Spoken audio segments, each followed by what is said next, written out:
Hi అందరికీ. ఈరోజు పరాటా చేసుకుందామండి. ఇక్కడ పిండి తీసుకున్నాను, పిండిలో కొంచెం సాల్ట్ వేస్తున్నాను. ఇప్పుడు ఈ పిండి కొంచెం గట్టిగా కలుపుకోవాలి, తక్కువ వాటర్ వేసి కలుపుకోవాలి. మరీ మెత్తగా చేయొద్దు, పిండిని కొంచెం గట్టిగా కలుపుకోవాలి. ఇదిగోండి పిండి కలిపానండి, కొంచెం ఆయిల్ అప్లై చేస్తున్నాను. ఇప్పుడు ఈ పిండి కొంచెం పక్కన పెట్టుకుందాం 5 minutes. ఎందుకంటే ఇక్కడ ఆనియన్ తీసుకున్నాను అండి, 2 చిన్న ఆనియన్ కట్ చేసుకున్నాను, ఇలా విడదీయాలి. అలాగే పచ్చిమిర్చి, కొంచెం కొత్తిమీర, ఇంకా చాట్ మసాలా తీసుకున్నాను. దీనిలో కొంచెం సాల్ట్ వేస్తున్నా, 1/2 teaspoon కారం, ధనియాల పొడి 1/2 teaspoon. ఇప్పుడు మిక్సర్ మొత్తం కలుపుకోవాలి. ఇక్కడ పన్నీర్ తీసుకున్నాను అండి, పన్నీర్ క్రంబుల్ చేయాలి. పన్నీర్ క్యూబ్స్ తీసుకుంటే గ్రేట్ చేసుకోండి. ఇక్కడ నేను ఇంట్లో చేసిన పన్నీర్ అండి ఇది, అది కూడా వేస్తున్నాను. ఇదంతా మంచిగా మిక్స్ చేసుకోవాలి. ఇక్కడ మనం ఆనియన్ వేసుకున్నాం కదా, ఆనియన్ ఇంకా పన్నీర్, ఆనియన్ నుంచి కొంచెం వాటర్ రిలీజ్ అవుతుందండి. అందుకనే పిండి కొంచెం గట్టిగానే కలుపుకోవాలి, లేదంటే బయటకు వస్తుంది, మన స్టఫింగ్ బయటకు వచ్చేస్తుంది. అందుకని కొంచెం గట్టిగానే కలుపుకోవాలి పిండి. ఎందుకంటే మిక్సర్ రెడీ అయిపోయిందండి, ఇలా కలుపుకోవాలి మొత్తం మిక్స్ అయ్యేలాగా. ఇక్కడ మీరు సాల్ట్ చెక్ చేసుకోండి. సాల్ట్ ఆల్రెడీ మనం పిండిలో కూడా కొంచెం వేసాము, దీనిలో కూడా కొంచెం వేస్తే సరిపోతుంది, ఎక్కువ వేయొద్దు.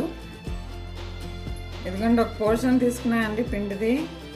ఇప్పుడు మనం దీనికి బౌల్ షేప్లో ప్రిపేర్ చేసుకోవాలి, స్టఫింగ్ నింపాలి కదా దీంట్లో, అందుకని కొంచెం బౌల్ షేప్లో ప్రిపేర్ చేసుకోవాలి. ఇప్పుడు మనం స్టఫింగ్ దీనిలో పెట్టుకోవాలి. పన్నీర్ స్టఫింగ్ దీనిలో పెట్టుకుని క్లోజ్ చేసుకోవాలి. ప్రెస్ చేసుకుంటూ పిండిని పైకి చేసుకోవాలి.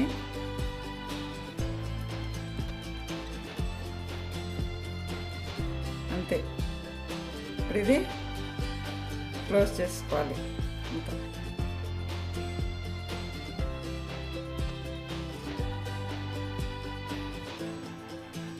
అంతే, ఇప్పుడు దీన్ని చపాతీలాగా ఒత్తుకోవాలి. మనం ఎక్కడైతే పైకి రోల్ చేసాం కదా, అది ఆ పార్ట్ కింద పెట్టుకోవాలి. మెల్లిగా మెల్లిగా ప్రెస్ చేయాలి, ఎక్కువ ప్రెస్ చేయొద్దు, లైట్గా ప్రెస్ చేయాలి.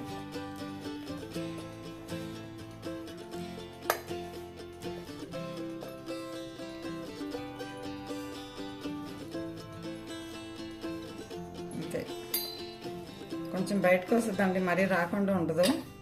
అప్పుడు పిండి కొంచెం అప్లై చేసుకోండి.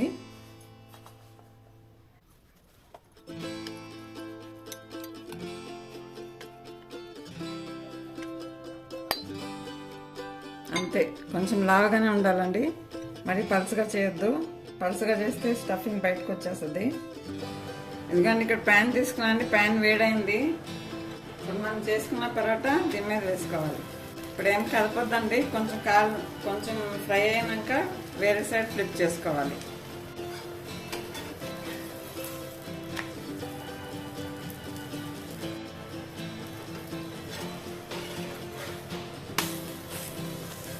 ఎందుకంటే ఒక సైడ్ ఫ్రై అయిందండి, ఇప్పుడు కొంచెం ఫ్రై అయినాకనే మనం ఆయిల్ అన్న గీ అన్న అప్లై చేసుకోవాలండి.